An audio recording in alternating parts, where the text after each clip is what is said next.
রাজনৈতিক চাপে এতদিন সঠিক তথ্য প্রকাশ করতে পারতেন না সরকারি কর্মকর্তারা। বাধ্য হয়ে অনুমান নির্ভর তথ্য প্রকাশ করতে হতো বলে গড়মিল ছিল অর্থনৈতিক পরিসংখ্যানে। এমনটাই জানিয়েছে শ্বেতপত্র প্রণয়ন কমিটি। রপ্তানি তথ্যের গড়মিল, মূল্যস্ফীতির হার নিয়ে অবিশ্বাস, নানা তথ্যগত অসঙ্গতি ছিল বিগত সরকারের আমলে, যা নিয়ে এতদিন একে অন্যের উপর দায় চাপানোর প্রবণতা ছিল সরকারি সংস্থাগুলোর মধ্যে। সামনের দিনে এমন সংস্কৃতি থেকে কর্মকর্তারা যাতে বেরিয়ে আসতে পারেন সেজন্য কাজ শুরু করেছে অন্তর্বর্তী সরকার।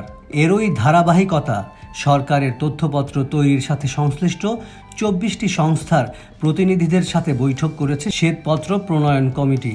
অনেক সময় যারা প্রাক্কলন তৈরি করেছেন তারা অসহায় বোধ করেছেন, ওই প্রাক্কলন দিতে বাধ্য হয়েছেন।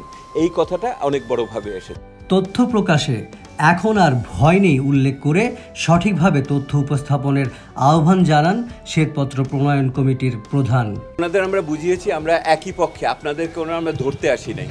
আপনারা এতদিন যেগুলি করতে চেয়েছেন কিন্তু করতে পারেন নাই, এইগুলি করার আজকে সুযোগ।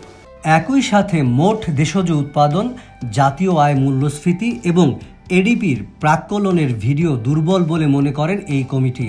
এমন পরিস্থিতিতে কিভাবে এসব সংস্থার কাছ থেকে সঠিক তথ্য পাওয়া যাবে সেটি খতিয়েও দেখার কথা জানিয়েছেন তারা। প্রয়োজনে পরিসংখ্যান ব্যুরোর সাথে আলাদাভাবে বসে বিষয়টি সমাধান করা হবে।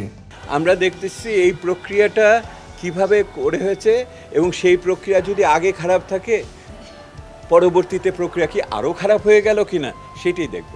কমিটির পক্ষ থেকে বলা হয়, জ্বালানি সহ বিভিন্ন বিষয়ে যেসব চুক্তি হয়েছে সেখানে কোনো অসঙ্গতি আছে কিনা তা খতিয়ে দেখা হবে। ইতিমধ্যে কমিটির পক্ষ থেকে যে উন্মুক্ত তথ্য উপাত্ত চাওয়া হয়েছিল সেখানে ব্যাপক সাড়া পাবার কথা জানানো হয়েছে।